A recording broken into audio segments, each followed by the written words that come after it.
Pulang-pula si Tasha dahil sa sobrang pagkapahiya. Father, maling simbahan po pala yung napasukan ko. Pasensya na po. Sabay yuko at namumula nga ang pisngi.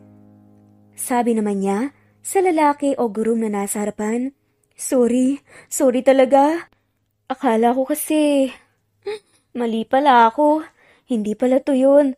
Pasensya na po, maling simbahan palang napasukan ko.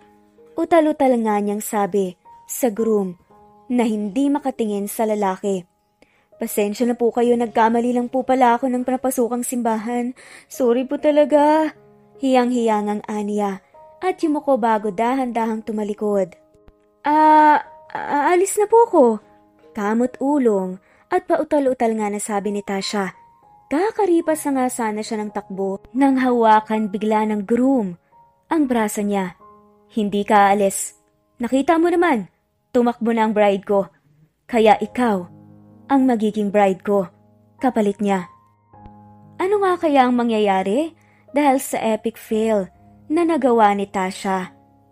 Tara, alamin natin sa kwento natin ngayon. Muli ito ang Cat Amazing Stories PH. Samahan niyo kami hanggang sa dulo.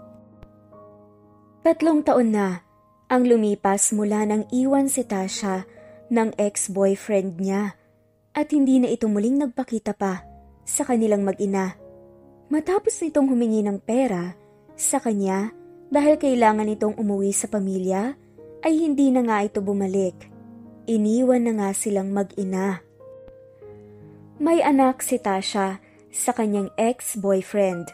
4 na taon na ang bata at parati siyang nasasaktan sa tuwing tinatanong ng anak kung nasaan ang papa niya. Wala naman siyang maisagot ni hindi niya masabing iniwan sila nito at hindi na bumalik. Namuo ang galit na matagal na nga niyang kinimkim sa dibdib habang nakatingin sa picture ng 2 tao. Masayang masaya ito sa litrato habang magkayakap at pinapakita ang singsing sa daliri ng babae. Ikakasal na siya, Tasha. Saad ng kaibigan niyang silian. Ito ang nagpakita ng picture nito sa kanya na naka-upload sa Facebook. Ang kapal na mukha niya. Pagkatapos niya akong iwan, pagkatapos niya akong anakan, ni hindi siya nagparamdam ng ilang taon. Tapos heto siya, magpapakasal sa iba, magiging masaya. Ang masakit pa nito, Lian, nagdala pa nga siya ng pera ko. Galit na sambit niya. Alamin mo kung kailan ang kasal. Hindi ko siya hahayaang maging masaya. Habang kami ng anak ko, nagdurusa. Sisirain ko ang kasal niya. Mariing usal nga niya habang nakakuyom ang 2 kamao. Marahan niyang hinaplos ang buhok ng kanyang anak. Laking pasalamat niya na hindi ito kamukha ng walang iya niyang ex-boyfriend. Mahal na mahal niya ang anak at lahat gagawin niya para dito. Tasha, sa 1 linggo na ang kasal. Sa St. Francis Church gaganapin. Sigurado ka ba sa gagawin mo? May bahid ng pag-aalalang tanong ng kaibigan. Oo, Lian. Hindi niya deserve sumaya.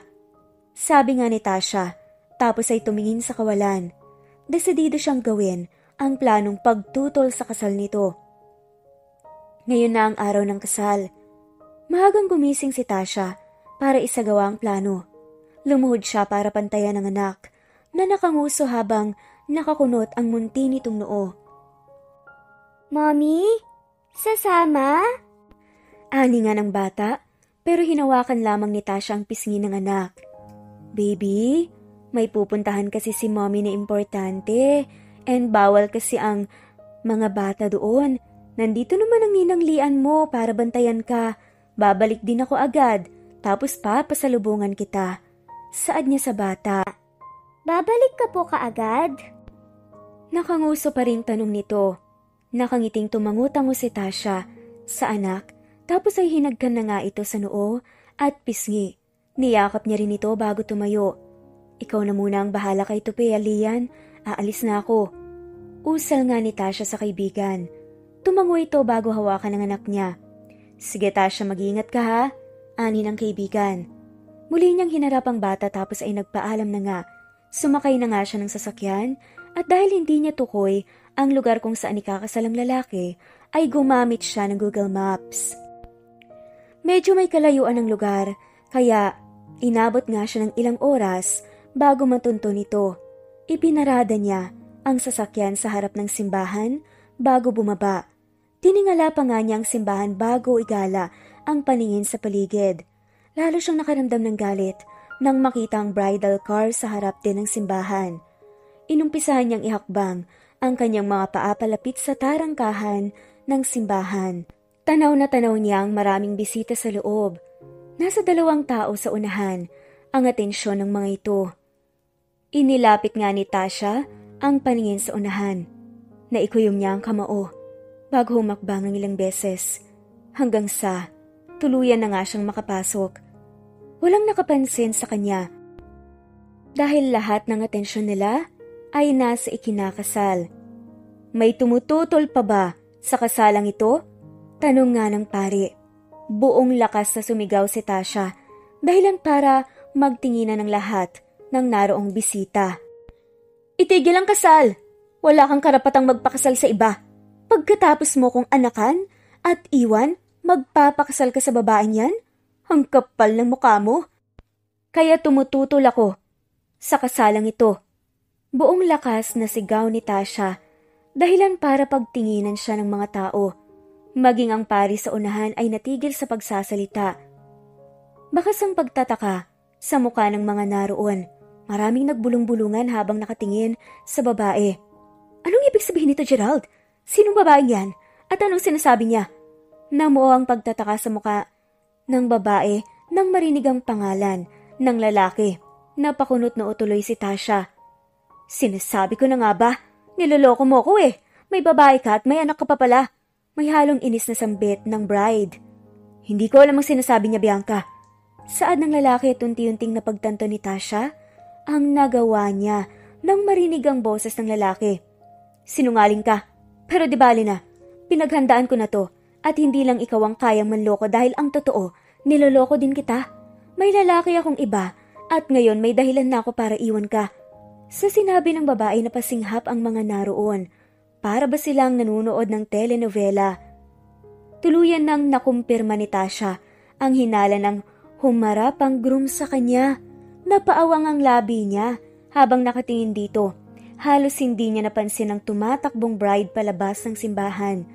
Napahawak si Tasha sa sarili niyang bibig dahil maling simbahan pala ang napasukan niya.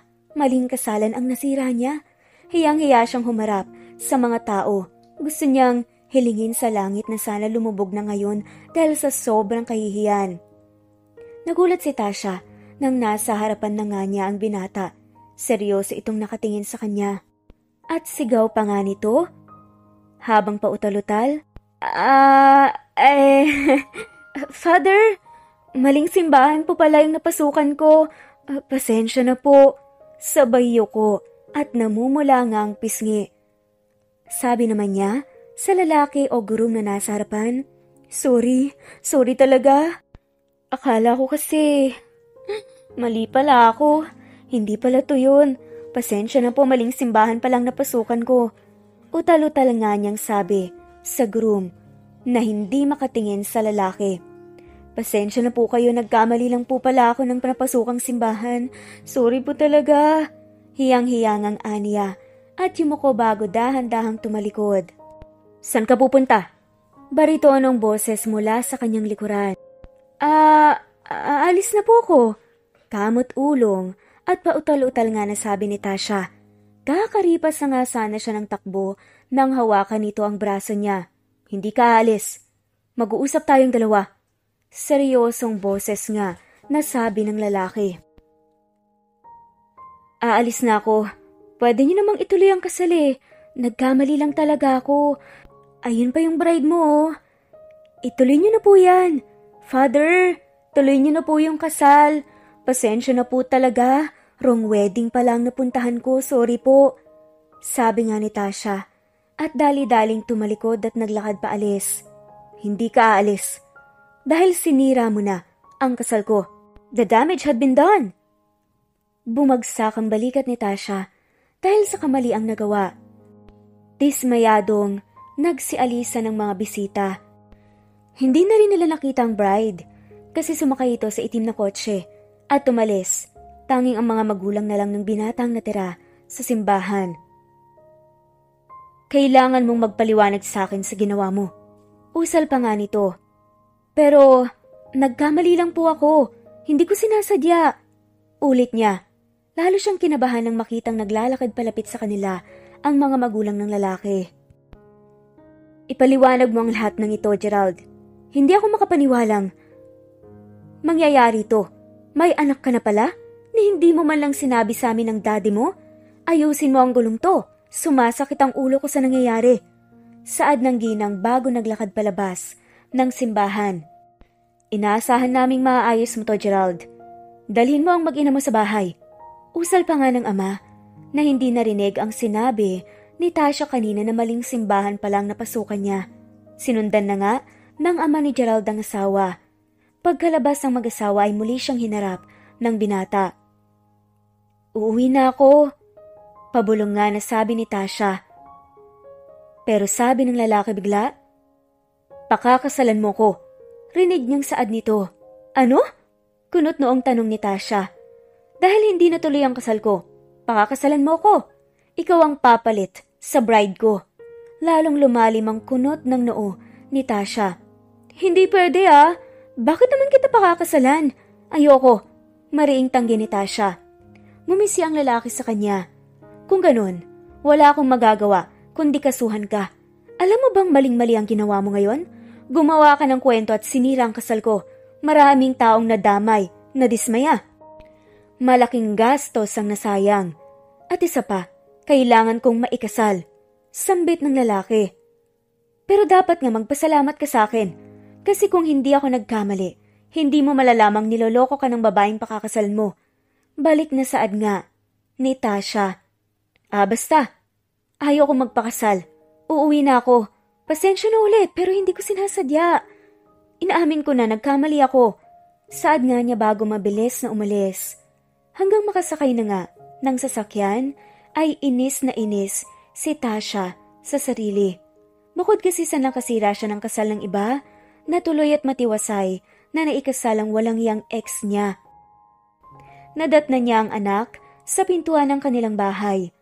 Tuwang-tuwa ito nang matanaw nga si Tasha pababa ng kotse. Kinuha nga niyang biniling pagkain o pasalubong para rito. Mami! Sigaw nga ng bata at tumakbo palapit sa kanyang ina. Kinarga naman siya ni Tasha at dinala papasok. Anong nangyari, Tasha? Natuloy ang kasal nila Brian ah. Sambit ni Lian. Iniupo muna nga ni Tasha ang bata sa sofa at binuksan ang pagkain nito. Nagkwento na nga si Tasha. Ayun na nga, Lian. Ay, ang epic nang nangyari. Nagkamali ako eh. Mali yung simbahang napasukan ko. Nakasira ako ng kasal ng iba. Sambit niya dito, kaya nagulat ang kaibigang si Lian. Ano? Anong nangyari? Anong ginawa mo? Sunod-sunod na tanong nito at aligaga. Ayun, walang kasal na naganap. Nagalit yung bride, syempre. Pero may lalaki din pala. Umamin ba naman sa harapan ng pare at ng groom? At sumama na nga siya sa lalaki niya kanina lang. Dismayado ang mga bisita. Hiyang-hiya nga ako kanina eh. Tapos, gusto ba naman ng lalaki? Pakasalan ko siya bilang kapalit daw ng ginawa ko. Kailangan daw niyang maikasal. Namomroblemang saad nga ni Tasha. Kumunot no ang kaibigan. Pumayag ka? Umiling si Tasha. At sabi nga nito, syempre hindi. Ang swerte naman niya. Bakit naman ako papayag? Nakakainis nga eh. Palpak yung plano ko tapos nandamay pa ako ng iba. Nakakahiya. Ani at nilingon ng anak na masiglang kumakain. Mami, uuwi na po ba si Daddy? Naka-4 na birthdays na po ko pero wala pa rin siya. Uuwi na po ba siya ngayon? May bahid ng lungkot sa boses ng anak. Ngumiti si Tasha upang paganin ang loob nito. Oo anak. Malapit mo nang makilala ang daddy mo. Sambit na nga lamang nito at ngumiti ang bata. Talaga po? Nakangiting tumango si Tasha. Yay! Aantayin ko po siya, Mami, ha? Masiglang sambit ng bata. Muli itong nagpatuloy sa pagkain. Tumayo si Lian sa upuan at sinenyasan siyang sumunod. Paano may papakilala ang bata, Tasha? Sana hindi mo na lang sinabi yun. Aasa lang yung anak mo eh. Mahinang usal ng kaibigan habang nililingon ang anak niya. Pero hindi ko siya kayang masaktan. At makitang nasasaktan, Lian. Hindi ko kayang masaktan ang anak ko at kahit ang pagsisinungaling gagawin ko, wag lang siyang masaktan. Masasaktan pa rin siya, Tasha. Kasi aasa siya at lalong mas masakit yun. Sambit ng kaibigan. Tumango-tango si Tasha, tapos ay pinahid ang munting luha sa mata. Alam ko. At ngayon pa lang, pinaghahandaan ko na yon pero gusto ko munang enjoyin ni Tupi ang pagkabata niya. Ayokong masaktan siya ngayon lalo pa't napakabata pa niya. Nilingon ni Tasha ang anak na umiinom ng tubig. 8:00 pa lamang, kinabukasan ng may tumigil na sasakyan sa harap ng bahay ni Tasha. Rinig na rinig kasi mula sa loob ang makina nito. Tulog pa nga ang anak niya at nasa kusina siya para magluto. Tao po! Rinig niya mula sa labas. Pinatay muna niya ang stove at naghugas ng kamay bago lumabas. Lumabas siya hanggang sa makita nga niyang mga pulis sa harap ng gate nila at ang sasakyan ng mga ito. Nilukob ng kaba ang dibdib niya sa posibleng dahilan kung bakit nandito ang mga ito. Dito po ba nakatira si Miss Tasha Valdez? Tanong ng isang police officer. Pinagsiklop ni Tasha ang sariling kamay. Yes po. Ako po yun. Bakit po? Kalmadong tanong pa nga niya. May nagsampa kasi ng kaso sa'yo. Actually, kasama namin siya ngayon. Kung hindi ka raw makikipag-areglo, magsasampa talaga siya ng kaso na posibleng ikakulong mo. Paliwanag ng pulis. Nilingon niya ang pagbukas ng pintuan ng itim na sasakyan katabi lamang ng sasakyan ng pulis. Lumabas doon ang lalaki sa kasal na nasira niya, ang groom. Hindi mo man lang ba kami papapasukin? Usal nito. Wala siyang nagawa kundi buksan ang gate at ayain ng mga itong pumasok. Nang makapasok ay kinausap nga niyang binata. Sir, wag naman pong ganito. Hindi ko sinasadya yun, di ba? Ano bang gusto mong gawin ko? Nagsorry na po ako. Kakausapin ko ang mga magulang mo, sasabihin kong kasalanan ko ang lahat at wala ka naman talagang naanakan. Ang bride mo kakausapin ko din para balikan ka niya. Please, wag lang pong ganito, may anak ako. Puno ng pagmamakaawang ang sabi ng babae. Iaatras ko ang kaso sa isang kondisyon. Sambit naman ng lalaki. Ano po yung kondisyon? Pakakasalan mo ko. Yun lang ang tanging paraan para iatras ko ang kaso. Napako na lang si Tasha sa kinatatayuan. Napatingin silang lahat sa hagdan kung nasaan ang anak niyang bumababa habang tinatawag siya. Mommy!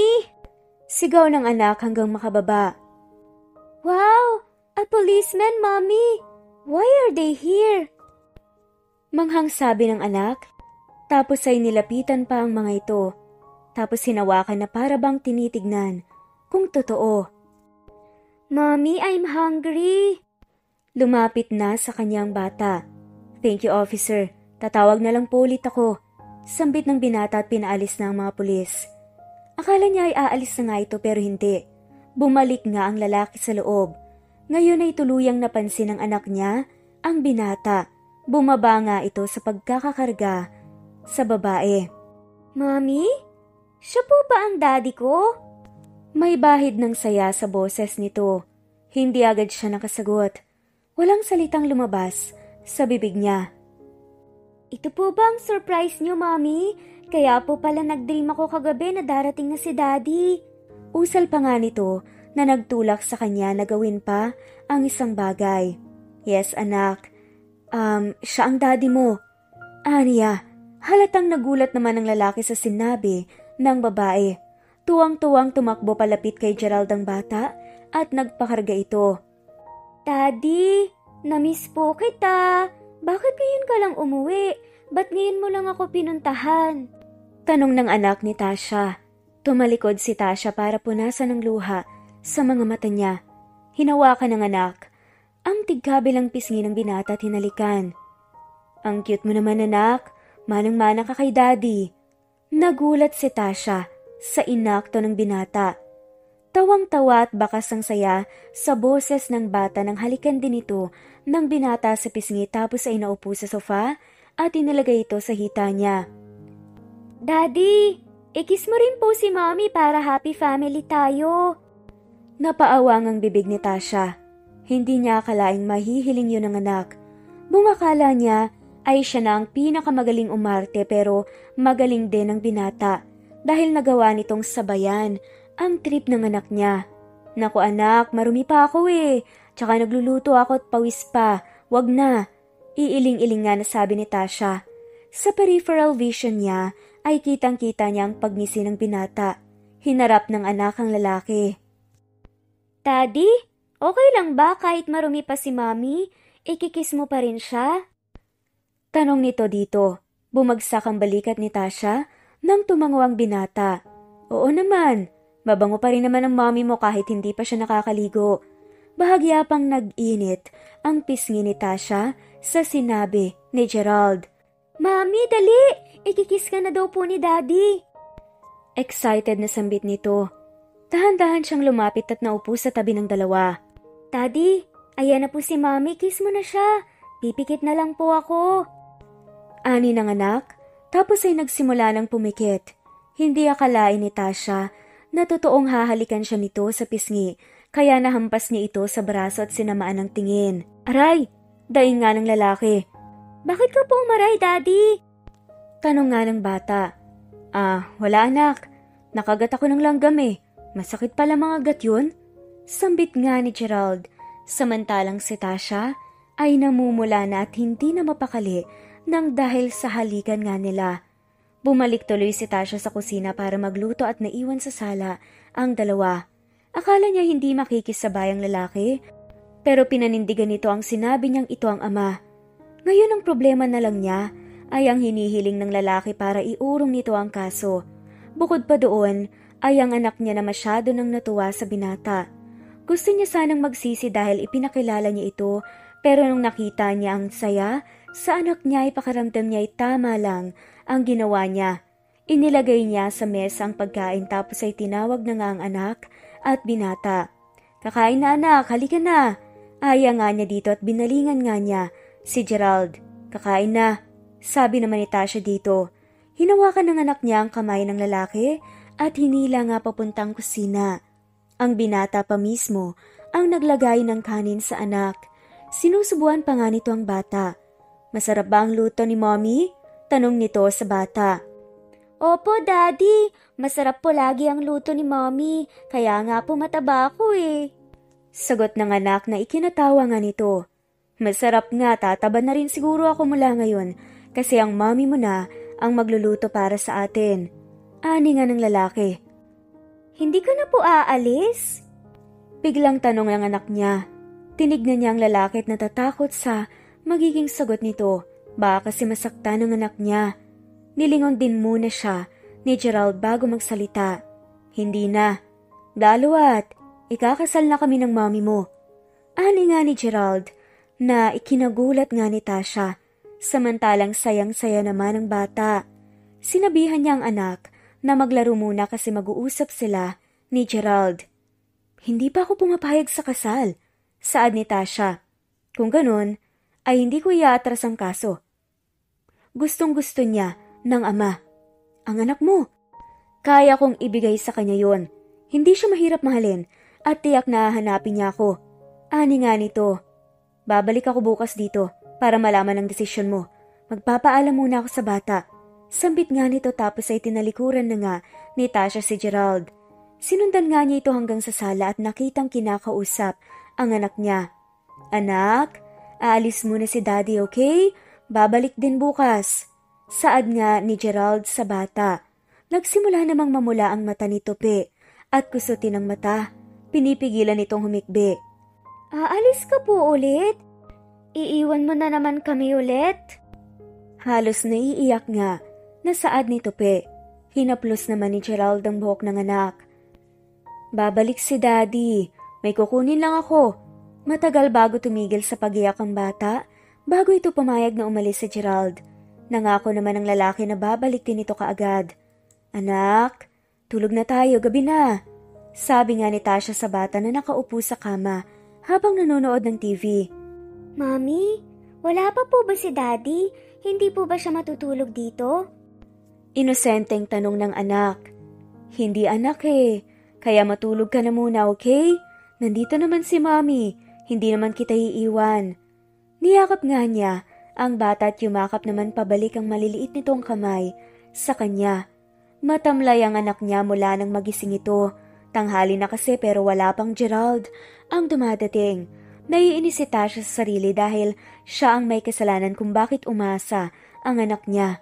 Nang biglang nakarinig siya ng busina mula sa labas at nang tignan niya kung sino yon ay nakita nga niya ang binatang bumababa ng sasakyan habang may mga dalang paper bags. Ngumiti ito nang makita si Tasha. Si Tupe, tanong nga ng bata nang makalapit. Nasa loob siya.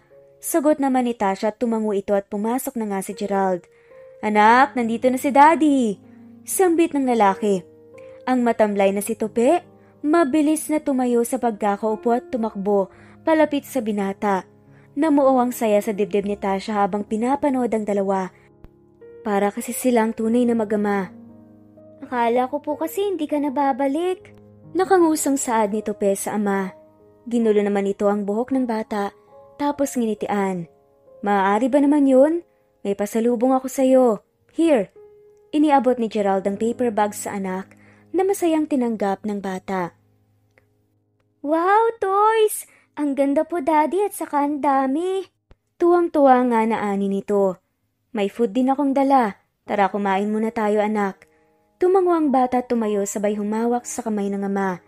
Let's eat? Mami, kain po tayo. Masarap po yung dala ni Daddy. Sambit ni Tope kay Tasha. Hinawakan din ito ang kamay niya at sabay silang hinila ni Gerald patungo sa kusina. Si Gerald ang naglagay ng pagkain sa mesa. Inihanda na nga rin ni Tasha ang fried rice na niluto niya at inilagay doon. Ipinagsandok ng binata ang anak niya. Ito rin ang naghimay ng ulam ni Tope. Sana, Daddy, dito ka na lang po lagi. Huwag ka na pong umalis. Mahinang ani ng anak niya sa binata. Tumingin ang lalaki sa kanya bago muling bumaling sa anak. Hindi na aalis si Daddy, anak. Dahil kukunin ko na kayo ng mommy mo. Sa akin na kayo titira. Natigilan sa pagsubo si Tasha. Ibinaba niya ang kutsara at hinarap si Gerald. Hindi kami sasama sa iyo ng anak ko. Dito lang kami. Sabi nga ng babae. Pero Mommy, gusto ko pong kasama natin si Daddy. Please? Nakangusong ani ni Tope. Mag-uusap pa kami ng daddy mo mamaya, anak. Kumain ka na muna. Usal nga niya tapos ay sinamaan ang tingin ng lalaki. Matapos kumain ay kinausap nga niyang binata. Busy naman sa paglalaro ang anak niya, kaya hindi nito maririnig ang pinag-uusapan nila. Hindi kami sasama sa'yo. Dito lang kami ni Tope. Sambit nga niya. Mula nang ipakilala mo akong ama ni Tope, ay parang ang gaan ng loob ko sa kanya at gusto ko siyang ituring na anak. Bukod doon ay kailangan nating ikasal. Inaasahan ni na mommy na ikakasal tayo. Kailangan ko maikasal para hindi ako alising CEO ng kumpanya. Nasira mo ang kasal ko, hindi ba? At saka gusto ko ring punan ang pangungulila ng bata sa ama. Kapag kinasal tayo, gusto kong isunod mo sa akin ang apelyido niya. Ako na, ang ama niya simula ngayon. Anak ko na siya. Mahabang litanya nga ni Gerald. Hindi naman nakapagsalita si Tasha at nanatiling tahimik. Hindi niya kasi kayang itanggi na nagkamali nga siya at tiyak na masasaktan siya kapag nasaktan din ang anak. Kitang-kita na kasi niya na napapamahal na nga ang bata kay Gerald. Nasaan nga palang mga magulang mo? Biglay tanong nito. Wala na sila. Matagal na akong ulila sa pamilya, kaya tanging si Tope na lang ang meron ako. Kaya nang mabalitaan kong ikakasal na ang ama niya, naggalit talaga ako. Galit na galit ako kasi wala siyang karapatang maging masaya matapos niya kaming abandonahin. Wala siyang kwentang lalaki. Sabi nga ni Tasha na may halo pa ring pait para sa kanyang ex-boyfriend. Humingi siya ng pera sa akin noon kasi kailangan lang daw niyang umuwi pero lumipas ang 3 taon ni anino niya, hindi ko nakita. Ako ang nasasaktan sa tuwing tinatanong ako ng anak ko kung nasa ng daddy niya. Kwento pa nga ni Tasha. Uminit ang gilid ng mata nito. Huwag ka mag-alala. Nandito ako para sa inyong mag-ina at hindi ko hahayaang makalapit ang lalaking yun sa bata. Usal naman ni Gerald. Tila nakaramdam naman ng mga paru-paro sa kanyang tiyan at pagtalo ng puso ang babae nang marinig yun. Bakit nagkakaganito yung lalaki sa kanila? Naiwan naman si Tasha sa kusina para linisin ang pinagkainan nila. Si Gerald naman ay pumunta sa sala para laruin ang anak. Dadalhin ko kayo bukas sa bahay. Ipakikilala ko kayo, kina Mommy. Sambit ni Gerald habang nakaupo sila sa kama. Dito ito matutulog ngayong gabi dahil yun ang hiling ni Tope. Dito ka sa gitna, Tope. Sa tigkabilang side kami ng daddy mo. Sabi ni Tasha sa anak. Nakangiting tumangutang ang bata at masayang nakahiga sa gitna nila. Daddy, basahan mo ko ng kwento tulad po ni Mommy. Lagi niya po akong binabasahan. Sige, nasan ba ang libro mo? Tanong naman ng lalaki. Naroon po, Daddy. Itinuro nito ang bookshelf, kaya tumango ang binata para kunin ang libro doon. Muli itong naupo at nagsimulang magbasa. Tulog na siya. Sambit nga ni Tasha nang makitang pikit na ang mata ng anak. Nakayakap pa rin ito kay Gerald. Lilipat sana ako kaya lang baka magising ang bata. Saad ni Gerald. Dito ka na lang din mahiga. Malaki naman ang kama para sa ating tatlo. At saka, hahanapin ka niya kapag nagising siya. Bumangon siya para kumuha pa ng unan at kumot. Ibinigay ni Tasha ito sa lalaki. Nahiga na nga rin si Tasha at yumakap sa anak. Pumikit na nga siya pero gising pa ang diwa niya. Pero dala ng pagod ay unti-unti na nga rin siyang hinila ng antok. Hindi nila alam? Habang natutulog nga ang mag-ina, gising pa pala si Gerald. Napatitig nga siya sa malaanghel na mukha ng magkamukhang mag-ina. Nakita pa nga niya na parang may tumatabing na buhok sa mukha ng babae, kaya naman hinawakan nga ni Gerald ang buhok nito at siya na ang nag-ayos. Napabulong pa nga ito. You look beautiful. Nakakatawa ka lang nung ang epic na sumigaw ka sa kasal ko. But maybe it's a blessing in disguise. Bulong nga ng lalakit na pangiti at tinitigan pa nga ng mga ilang minuto si Tasha. Kinabukasan mag-isa na nga lamang si Tasha sa kama nang magising siya. Wala na ang anak at ang binata. Mabilis siyang bumangon at inayos na nga rin ang sarili. Bumaba siya at doon nakita ang dalawa.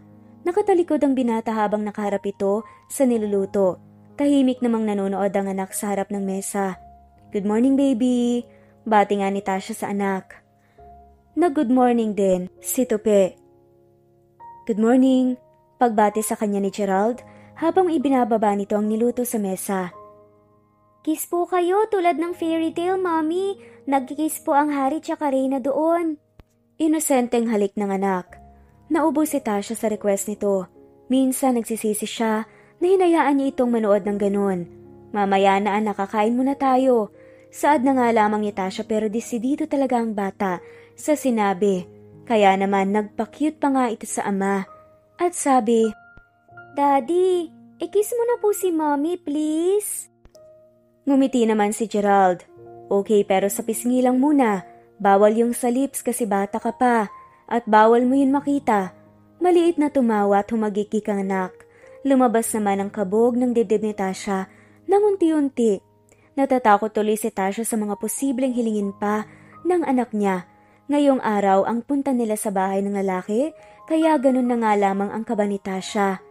Excited na excited naman ang kanyang anak na si Tope. Tumakbo pa nga ang bata, papunta sa harap ng salamin para tignan ng sarili. Natawa na lang si Tasha sa inaakto ng anak. Ilang sandali pa ay pumasok na nga sa silid si Gerald. Okay na ba tayo? Tanong nito. Ang bata ang sumagot. Yes, Daddy. Do I look handsome now? Itinaas pa nito ang mukha at tumagilid na para bang ipinapakita ang anggulo niya. Of course, anak. Anak kita eh. Saka kamukha mo ang mommy mo, kaya pogi ka. Tara na sa baba. Bumaling ito kay Tasha na ikinatango naman ng babae. Kinuha niya ang bag niya at tumayo bago nilapitan ng anak at inakay palabas ng silid. Pinaupo muna niya ang anak bago kausapin si Gerald. May nais siyang sabihin dito. Ipakikilala mo kami sa mga magulang mo, tama? Paano ang anak ko? Paano kung hindi nila matanggap na may anak ako sa iba? Nag-aalalang tanong nito. Masaya sila, Mommy, kung saan ako masaya. At saka bakit naman hindi nila magugustuhan si Tupe? Sinong tao ba ang hindi siya mamahalin? Tignan mo, napaka-cute at napakalambing niyang bata. Sabay tingin sa anak niya. Ang sabi mo nga pala dati, matatanggal kang CEO kung hindi kay kakasal? Tanong nga ng babae. Sa kumpanya, gusto ng board na may asawa ang magiging CEO. Naniniwala kasi silang magiging effective leader ang mga pamilya na. Paliwanag nga ni Gerald. Let's go? Aya nga nito. Tumango na nga lamang siya at si Gerald na mismo ang nagtawag sa bata. Maingay at maraming tanong sa biyahe ang anak. Halata mo ang saya at excitement sa mukha nito. Wala kasi itong nakilalang pamilya niya mula noon. Tanging si Lian lang ang madalas nitong makita na kaibigan ni Tasha. Kaya siguro, ganun na lang ito kasaya na makakakilala nga siya ng ibang tao. Nasa Quezon City ang bahay nila Gerald. Pumasok sila sa isang private subdivision at bungad pa lang ng lugar ay makikita at na malalaman mo ng mayaman ng mga naroon. Tumigil sa tapat ng isang bahay na may malaking gate. Bumusina ng 2 beses ang binata at ilang saglit lang ay bumukas na nga ito. Bumaba ng sasakyan si Gerald at ito mismo ang nag-alis ng seatbelt ni Tupe. Kinarga nito ang bata at palabas ng sasakyan. May isang katulong na lumabas. Nasa loob na po sina ma'am sir, iniintay po kayo. Sambit nito. Tumango lang si Gerald, tapos ay nilingon siya. Sumunod siya sa pagpasok nito. Tahimik naman ang bata sa pagmamasid sa paligid habang karga nga siya ni Gerald. Nadatnan nila ang 2 mag-asawa sa harap ng mesa. Maraming pagkain nakahain at ngumiti ito nang makita sila. Tinignan ni Tasha ang anak at nakitang ibinagsak nito ang mukha sa balikat ng binata. Alam niyang nahihiya ito. Good morning! Bati ng ginang. Good morning po! Sambit naman ni Tasha bago nilapitan ng anak na ibinaba na nga ni Gerald. Say hi to Lola anak. Saad ng binata dito pero kumapit lamang ito sa binti ni Gerald at nahihiyang nagtago doon. Ngumiti naman ang nanay nang binata at tumayo sa pagkakaupo. Lumapit ito sa anak ni Tasha. Hello po, what's your name? Malambing na tanong ng ginang. Christopher po, but you can call me Tupe po. Mahinang sagot nito. Hinawakan naman ng matanda ang pisngi nito. You're so cute, come here. Let's sit and eat. Hinawakan nito ang kamay ng bata at iginiya sa tabi ng upuan nito. Lumundag ang puso ni Tasha sa tuwa dahil sa pagtanggap nito sa kanyang anak. Ipinaghila din siya ni Gerald ng upuan at naupo nga ito sa harap niya. Nilingon naman niya ang anak na inaasikaso lang ng ina ni Gerald. Natapos ang pagkain nila sa ganoong sitwasyon. Ang ina ni Gerald ang nag-abiyad sa kanyang anak at wala namang naging angal ang bata dito. Kasalukuyan silang magkakaharap, katabi niya ang binata habang nakaupo nga sa hita ni Tasha si Tupe. So, kailan gaganapin ang kasal? Diretsahang tanong ng ina ni Gerald. Magpaplano pa lang kami, mommy. Sagot ni Gerald sa ina. Bakit hindi pa kayo lumipat sa bahay niyo, Gerald? Isama mong mag-ina mo. At saka, pwede niyong limitan ang pagbisita dito kasi gusto kong makabanding itong si Tupe. Sabay tingin ito sa anak. Oo nga iho, naiinip kami ng mommy mo dito para may bata kaming pagkabalahan. Sambit naman ng ama nito. Ilang saglit ay inaya nga siya ng nanay nito na pumunta sa kusina. Nagpaalam siya sa anak na may gagawin lang sila. Halika iha, samahan mo akong gumawa ng merienda natin. Alam mo kasi ang mag-ama ko, mas gusto nila kapag ako ang gumagawa ng merienda nila. Sambit nga nito habang naghahanda ng sandwich. Ilang taon na nga pala si Tupe? Tanong ng ina ni Gerald. 4 na taon na po siya, sagot ni Tasha. Napaka-cute niyang bata. Magaan ang loob ko sa kanya. Usal nga ng matanda sabay tingin kay Tasha. Salamat po pala ma'am sa pagtanggap sa aming mag-ina. Aniya dito. Ngumiti lang ito sa kanya. Hindi mo kailangan magpasalamat iha. Masaya ako kung saan masaya ang anak ko. At isa pa, hindi mahirap mahalin ang anak mo. Ngayon pa lang ay itinuturing ko na nga siyang apo. Ang mahalaga sa akin ay mahal niyo ang isa't isa. Sabi nga nito at hinawakan ng kamay ni Tasha. Nawala naman ng imik si Tasha nang banggitin ng ina ni Gerald ang tungkol sa pagmamahal. Wala kasi itong alam na wala naman talaga silang relasyon ng lalaki. Halika na, dalhin na natin to sa kanila. Tumangulang naman si Tasha at sumunod sa matanda. Siya ang may dala ng juice at gatas naman para sa kanyang anak. Merienda time! Parito ka po, dito kay Lola. Sinenyasan nga ng ina ni Gerald na lumapit si Tope sa kanya. Mabilis namang lumapit ang bata. Dito na kayo matulog, Gerald. Ipahanda ko ang kwarto para sa inyo. Suwestyon ng ina. Nilingon naman siya ng binata na para bang nagtatanong kung papayag ba si Tasha. Tumango naman si Tasha bilang pagpayag. Sige mommy, ani ni Gerald. Pwede bang sa amin munang kwarto si Tope? Para makapagsulo kayong dalawa. Bahagya pang tumawa ang ginang na mula naman si Tasha dahil dito. Ano apo? Gusto mo bang tumabi kay Lola? Napailing na nga lamang si Tasha nang masiglang tumango ang anak niya. Naroon na sa kabilang silid ang anak niya, kaya silang dalawa lang ni Gerald ang nasa kwarto.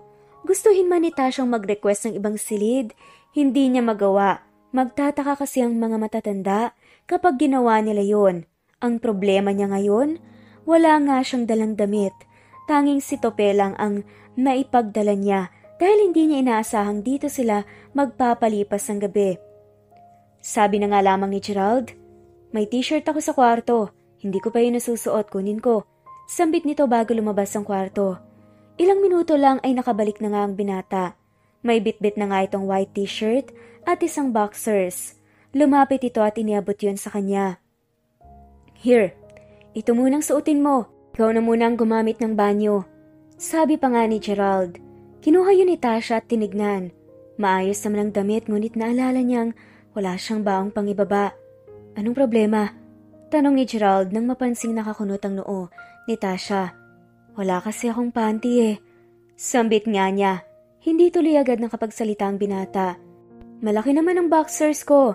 Kaya kahit siguro wala na. Ani nga ng lalaki. Nag-angat naman ang tingin si Tasha dito.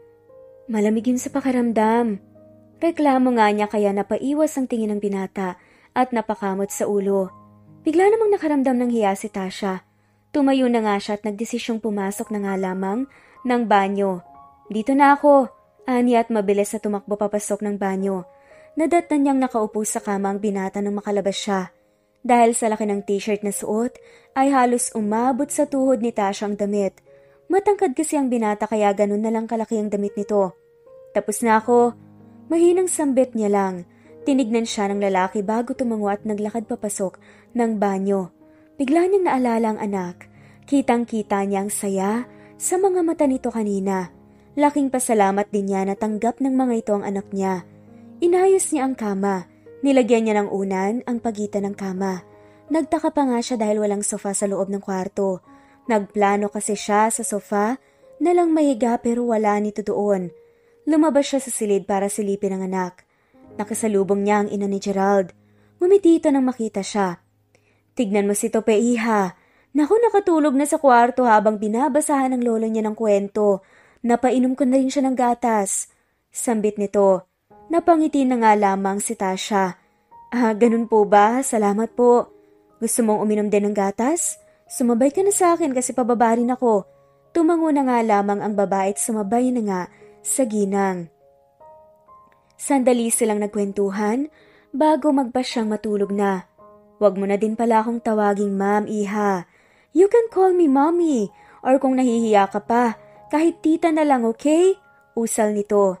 Sige po, tita. Good night po. Salamat po ulit. Medyo malikot nga lang po pala si Tope matulog nakakahiya po. Sambit nga ni Tasha. Ngumiti lang ang ginang at sumenyas na ayos lang. Ayos lang yun, bata pa kasi siya.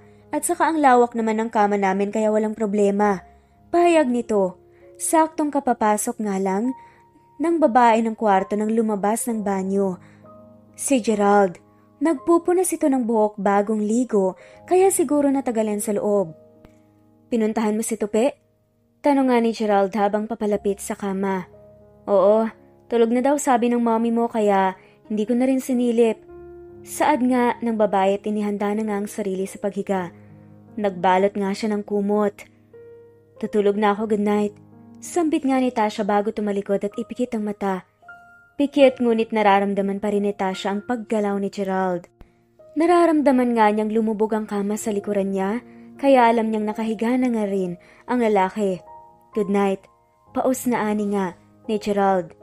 Lumipas ang ilang sandali. Tuluyan na nga siyang dinalaw ng antok. Nagising siya sa malakas na boses ng anak. Kinusot niya ang mata bago bumangon at doon nga niya nakitang binata at anak na nagsisiso. Nakasakay sa binti ni Gerald ang bata habang itinataas baba. Tuwang-tuwa naman ang anak niya. Nag-good morning pa nga ito at mabilis na bumaba sa ama at lumapit. Sa babae tinawakan siya nito sa pisngi gamit ang maliit nitong palad at tinarikan. Good morning baby boy. How's your sleep?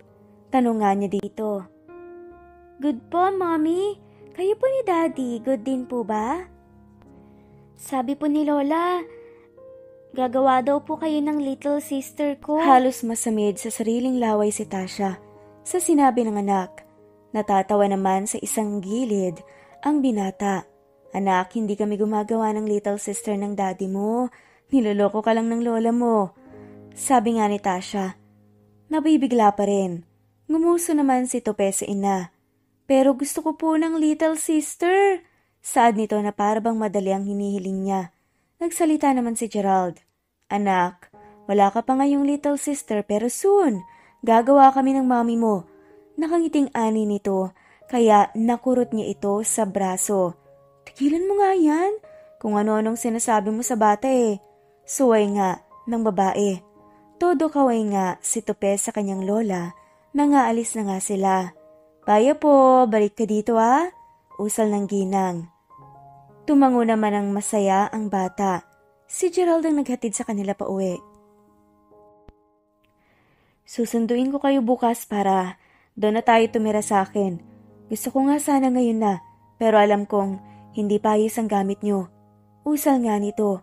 Tumango si Tasha, tapos ay pumasok na nga sa loob ng bahay. Si Gerald ang may karga sa bata dahil nakatulog ito sa biyahe. Pakiakyat na lang si Tope sa kwarto. Anya, matapos ihiga ang bata ay nagpaalam na nga ito nga alis at babalikan sila kinabukasan. Ingat!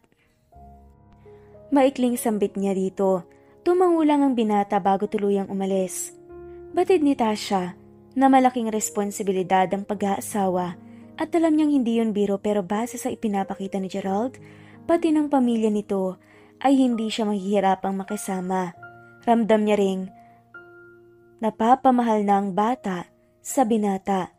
Kita niya ring may kalinga si Gerald sa anak niya at napapasaya nito si Tope. Sigurado ka na ba dyan?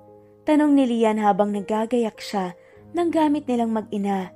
Oo Lian, at saka tanggap niya ang anak ko. Ramdam kong magiging mabuting ama siya kay Tope. Masaya din ang anak ko sa kanya. Sambit naman ni Tasha. Sabagay, tsaka malay mo naman, matutunan yung mahalin ng isa't isa, di mas masaya. Saad pa nga ni Lian. Tinignan ni Tasha ito at tinawanan. Imposible ata yun. Magpapakasal lang naman kami kasi kailangan. Usal niya. Sus, malay mo naman. At saka, paano nga pala kung makahanap siya ng mamahalin? Paano kung magmahal siya ng iba? Paano kayo? Tanong nga nito kaya natigilan nga si Tasha sa ginagawa. Di palalayain ko siya. Simpleng sagot. At paano naman ang bata, Aber? Ano ang ipaliliwanag mo sa kanya? Tanong nga ni Lian. Yun na lang ipakikiusap ko kay Gerald kung sakali. At saka, kung nasa tamang edad naman na si Tope, maiintindihan na niya ang lahat kung sasabihin ko sa kanya. Ani at tumango-tango lang ang kaibigan. Kinahaponan na yung dumating na nga ang binata. Agad itong sinalubong ng anak. Inumpisahan niyang ilagay ang gamit sa compartment ng sasakyan. Daddy, ang ganda po ng bahay mo. Dito na po ba kami titira ni Mommy? Madaldal na tanong ng bata. Yes anak, sagot naman ni Gerald. Isang babaeng lumabas. Galing kusina, nasa 50s na nga ang edad nito, ngumiti sa kanila. Narito na pala kayo sir, usal nga nito. Yes manang, ito nga pala si Tasha, fiancé ko po, at saka ang anak kong si Tope. Pakilala nito sa kanila. Nagulat si Tasha nang ipakilala siya bilang fiancé nito. Magandang hapon po, ma'am. Ang cute po ng anak nyo. Ani nga ng matanda. Magandang hapon din po, maraming salamat. Nakangiting sagot naman ni Tasha. Tinulungan sila nitong mag-akyat ng mga dala nilang gamit. Nasa iisang kwarto silang tatlo. Maagang nakatulog ang bata kasi napagod dito kakalaro. Bukas, ipakikilala na kita sa board. Bilang mapapangasawa ko. Kailangan kong gawin yon kasi yun ang rules ng kumpanya. Sambit nga ni Gerald. Sige. Saan nga pala may iiwan si Tupi? Isasama ba natin siya? Tanong nga niya. Si Mami.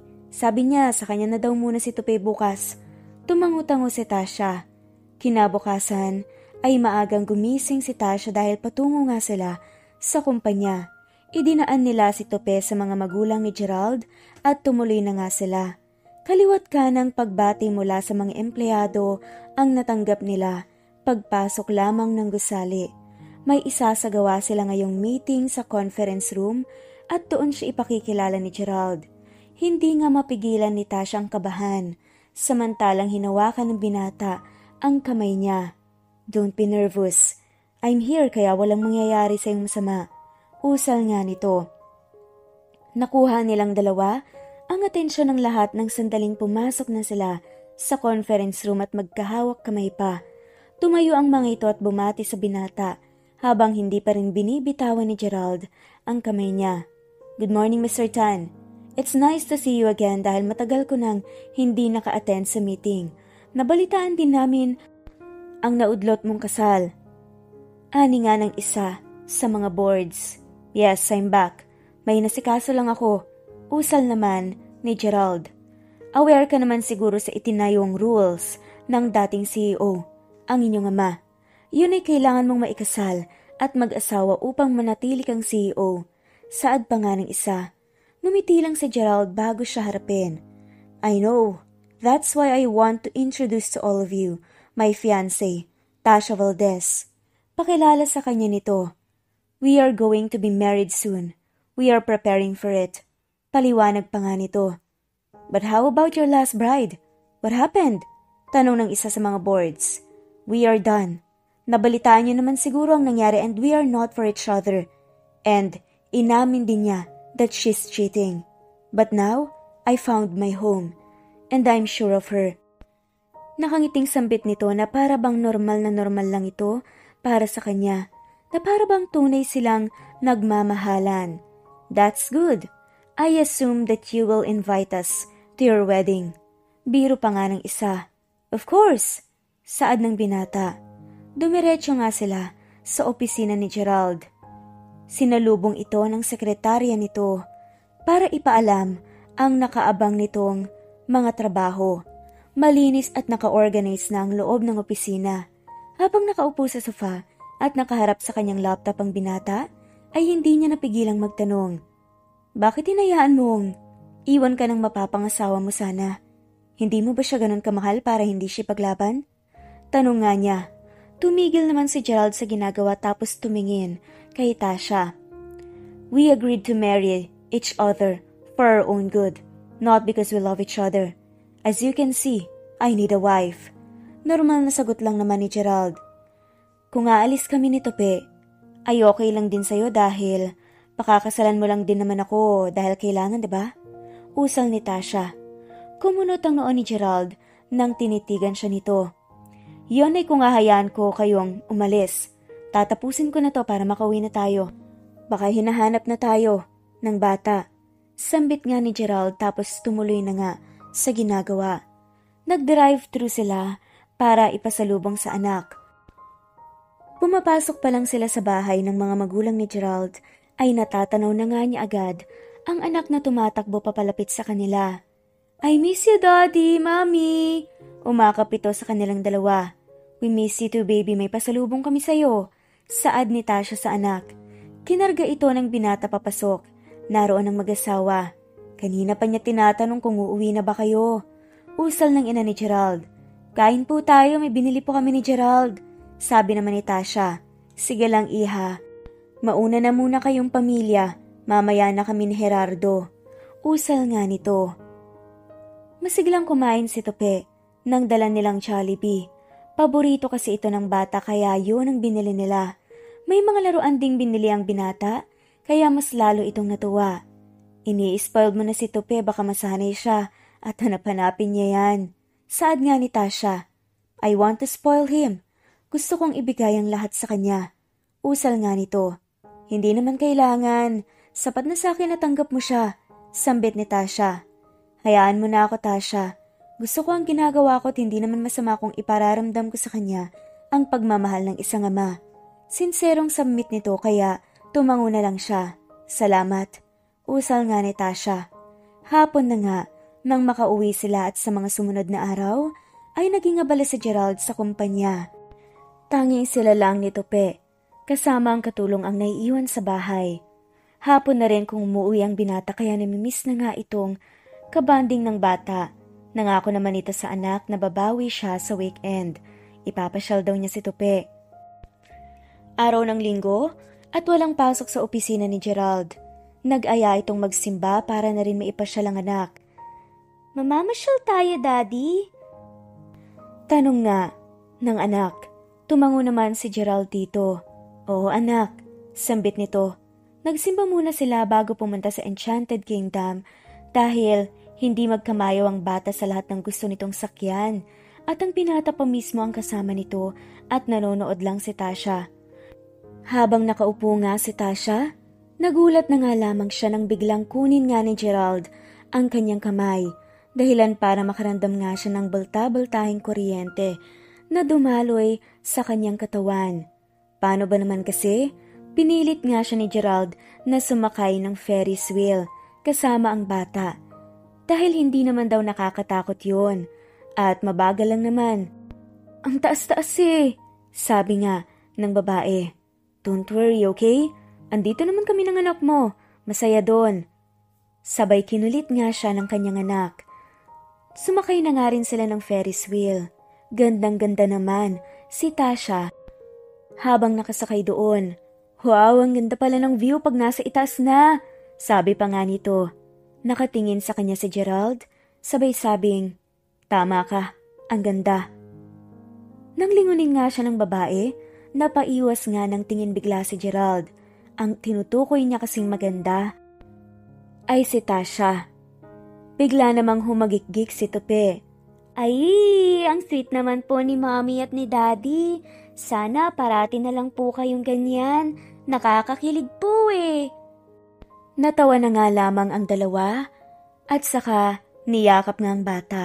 Hindi tuloy sinasadya na magyakapan din sina Tasha at Gerald. Sumunod silang pumunta sa park malapit sa dagat.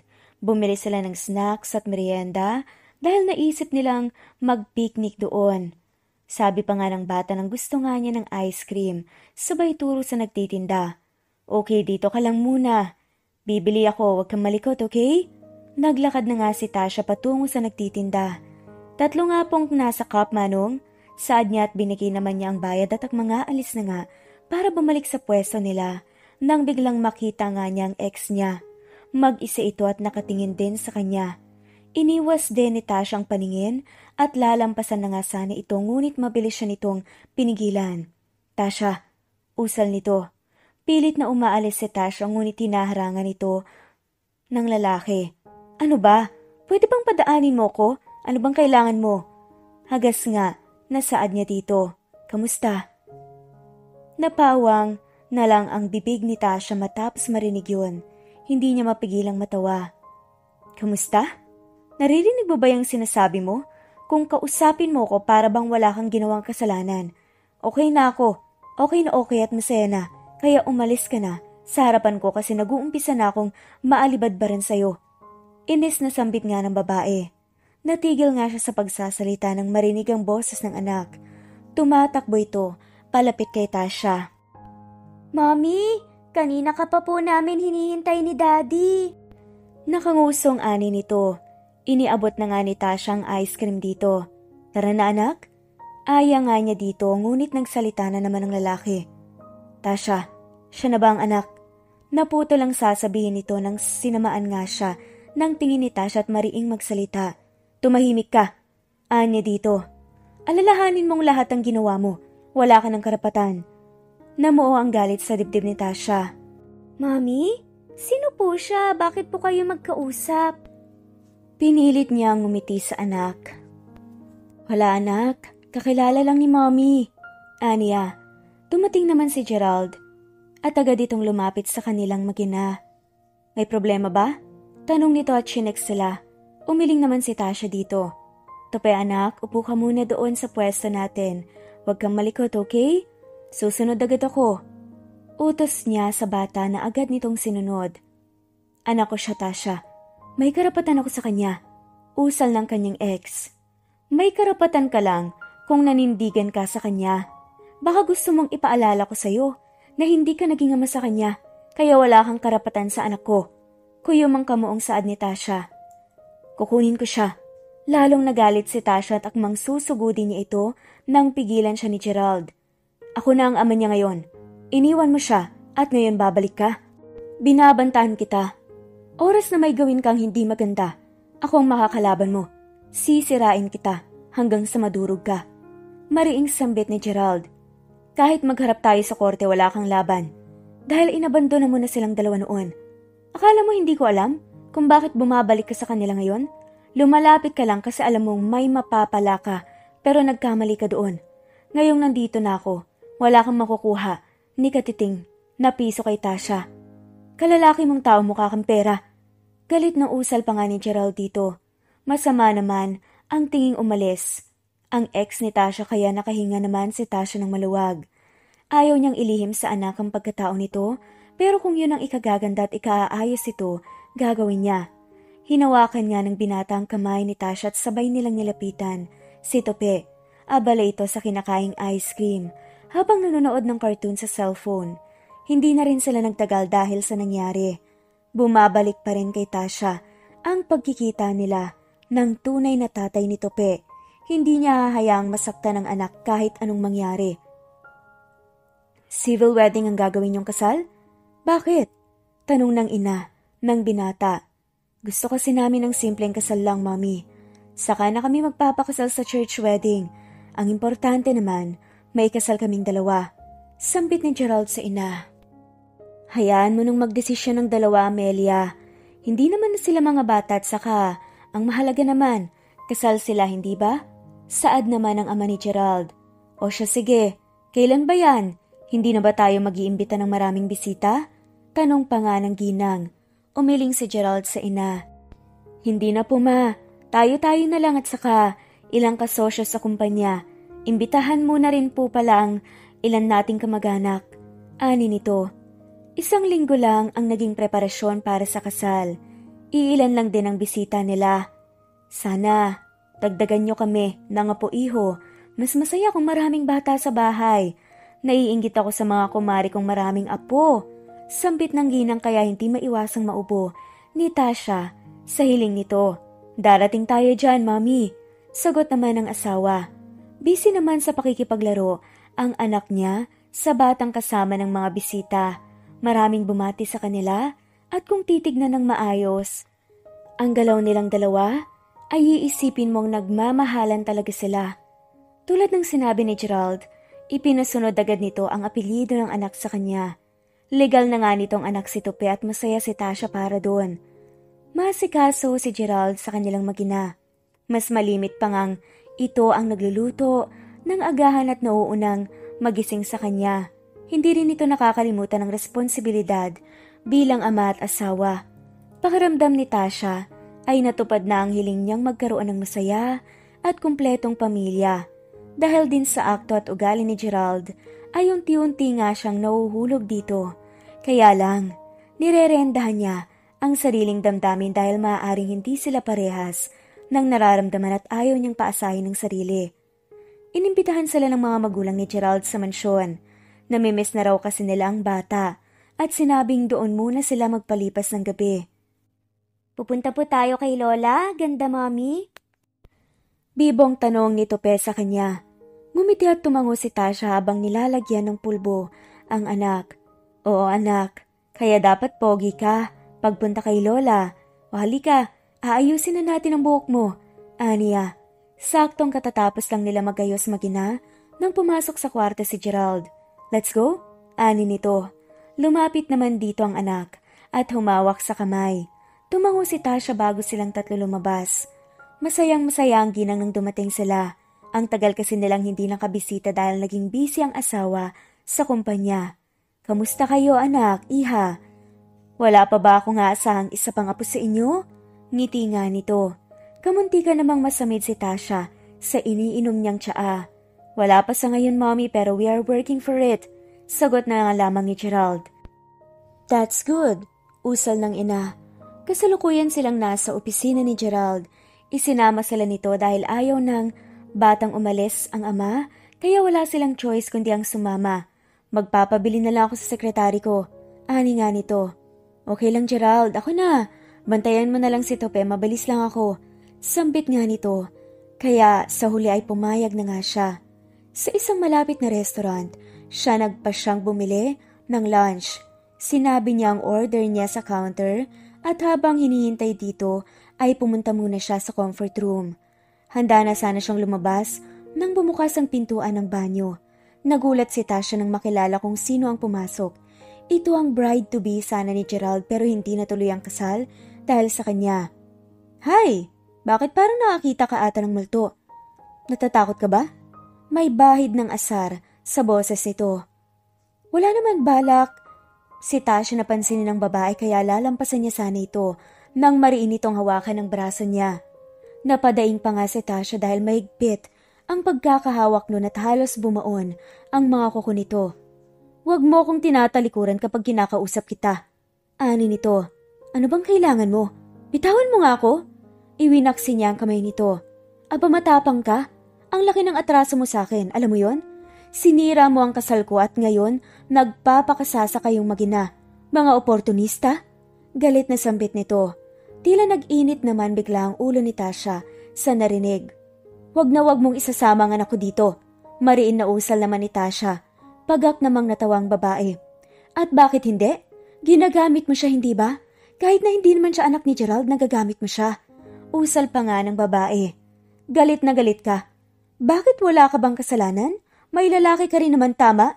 Sumama ka pa sa kanya noong araw mismo ng kasal. Tapos sisisihin mo ko?" Sambit nga ni Tasha. "Wala kang pake. Babalik ako at sisirain ko kayo. Malalaman ng lahat ang totoo." Ani nito at nakangising lumabas ng banyo. Ilang saglit pa nga siyang nagtagal sa loob bago lumabas. Kinuha na nga niya ang order niya at lumabas. Naisip niya ang banta ng babae. Hindi siya natatakot para sa sarili kundi para sa mararamdaman ng anak niya. Kunot ang noo ng asawa nang makabalik nga siya sa opisina. Nakita naman niyang nakahiga at tulog na sa sofa ang anak.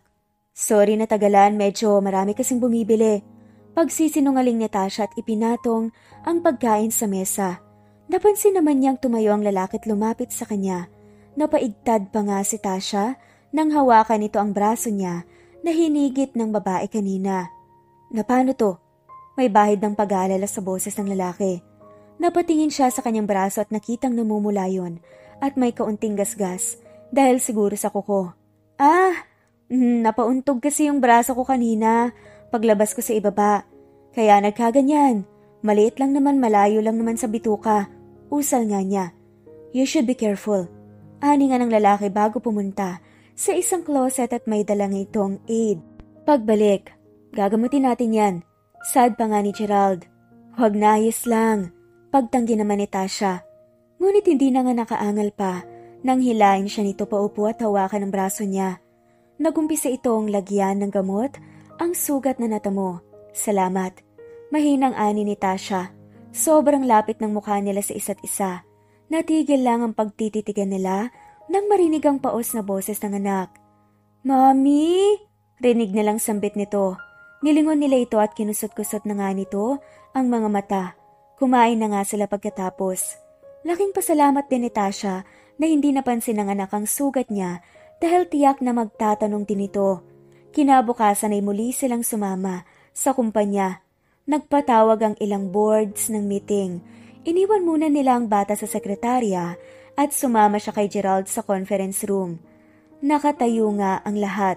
Puno ng disappointment ang mga mata nang tumingin sa kanila. Naroon din ang mga magulang ng asawa at mas ikinagulat niya na naroon ang ex ni Gerald. Nakangisi na tila ba nagtagumpay sa kanyang plano. "What is happening here?" tanong ni Gerald. "We are here to ask you this, Mr. CEO. Is it true that you are married for convenience? The two of you didn't really love each other." Usal ng isa sa mga boards. Dumako ang paningin ni Tasha sa ina ni Gerald. Tulad ng iba ay disappointment din ang makikita sa kanyang muka. "Because of that, we are changing the rules. Hindi na kailangang ikasal ng magiging CEO.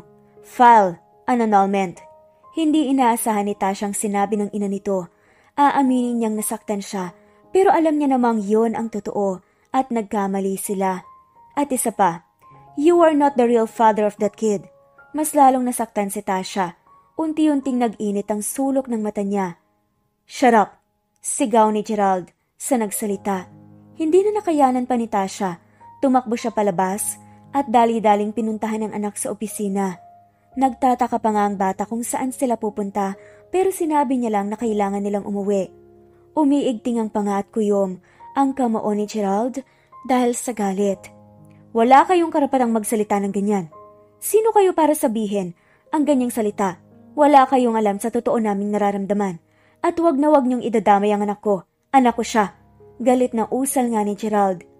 "Yon ang totoo, Gerald. Hindi mo naman talaga anak ang batang yon. Kaya bakit ka nagpapakaama sa kanya?" Sambit ng ex nito. "Tumahimik ka. Kung hindi ka lang babae at kung wala akong natitirang paggalang sa'yo, baka may nagawa na akong hindi maganda." Galit na sambit ni Gerald habang nakaduro.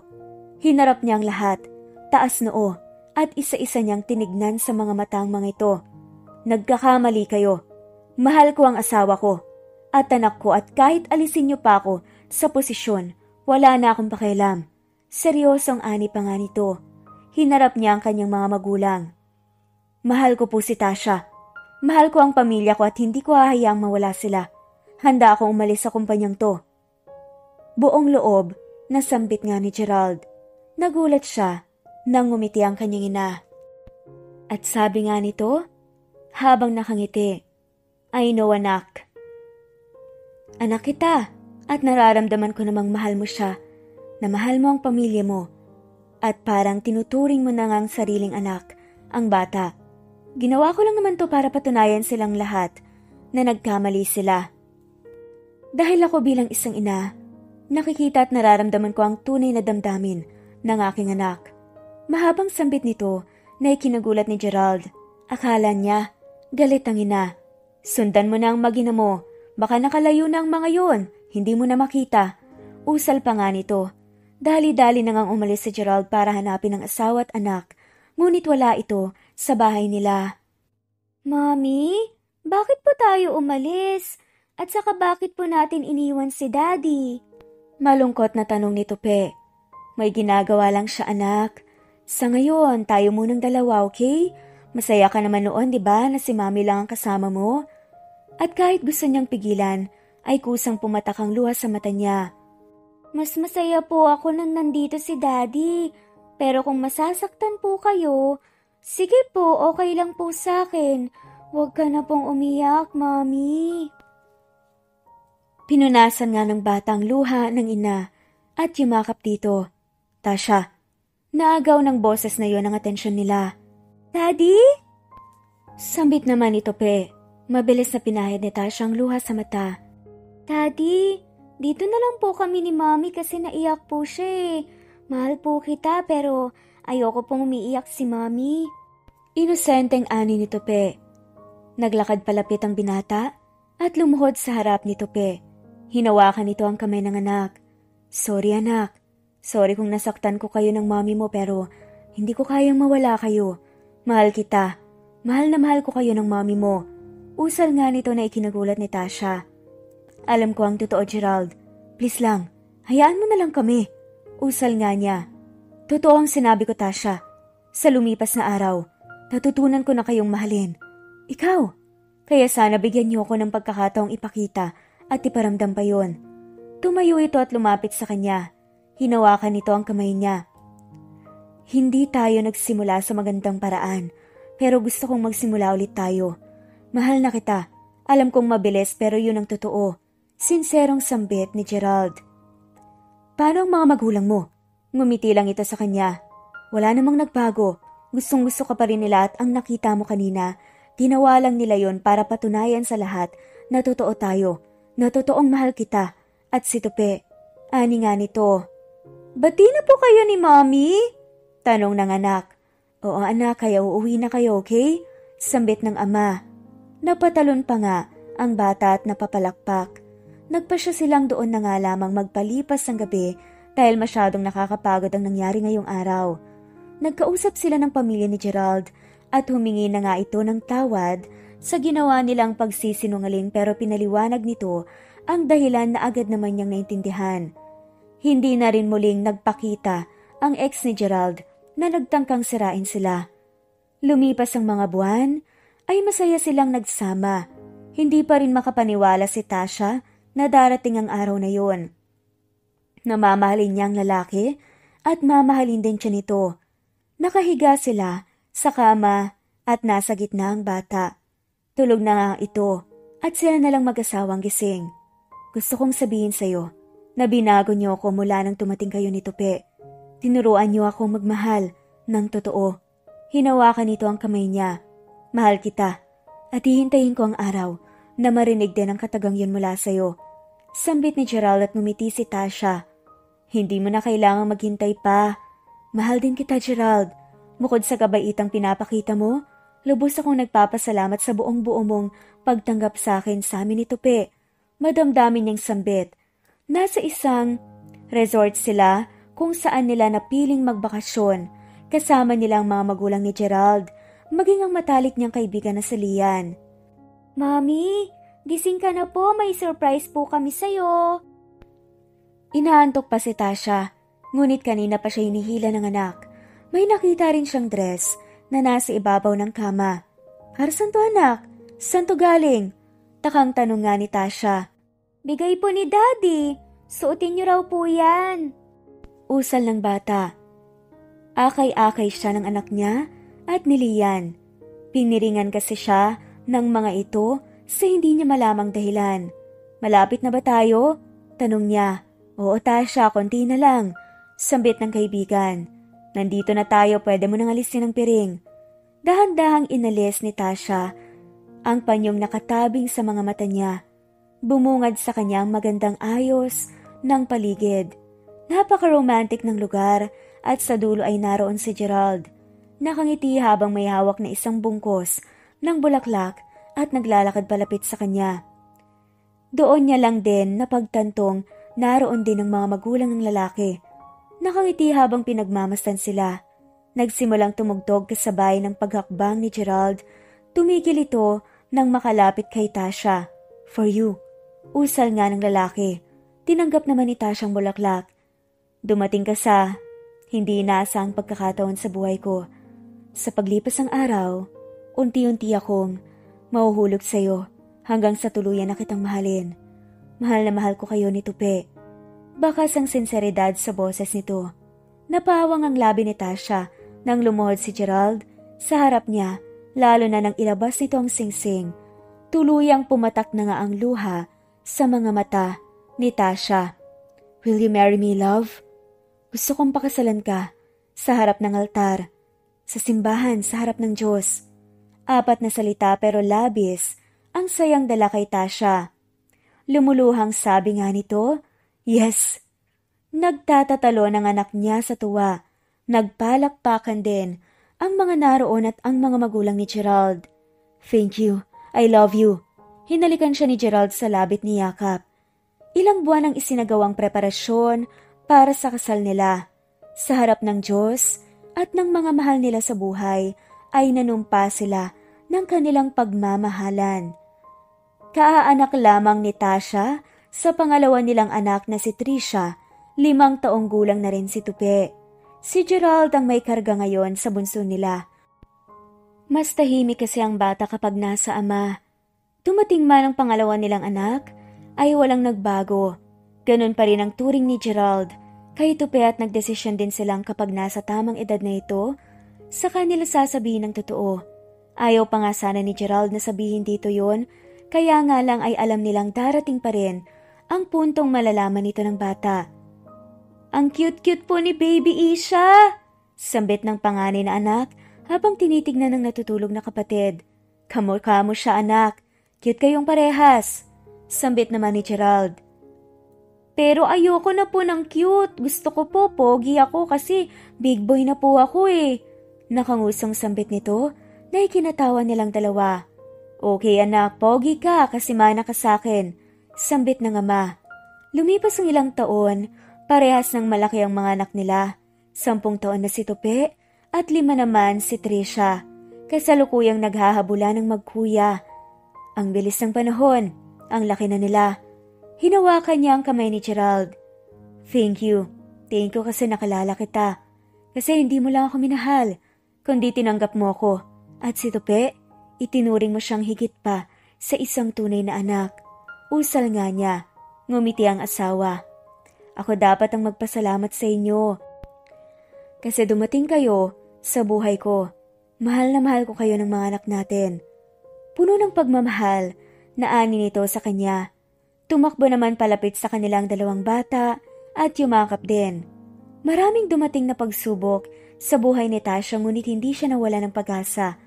Nakilala niya si Gerald at binuo nito ang pangarap niyang pamilya.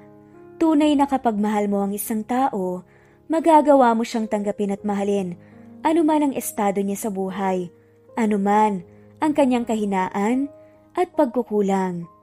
Sino ba naman ang mag-aakala na ang isang babaeng sumira ng mismong kasal ni Gerald dahil nga mali ang simbahang kanyang napasukan?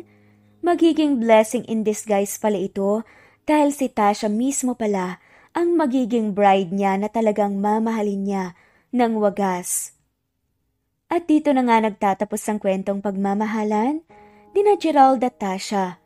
Maraming salamat po sa lahat ng mga walang sawang sumusubaybay at shout out po sa mga sumusunod.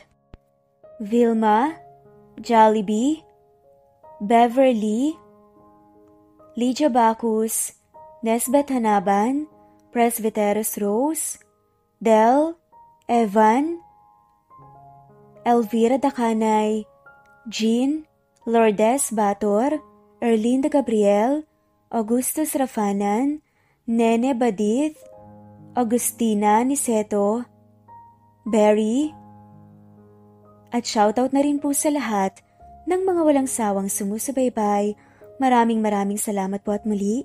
Ito ang Cat Amazing Stories PH. Thanks for listening and God bless everyone.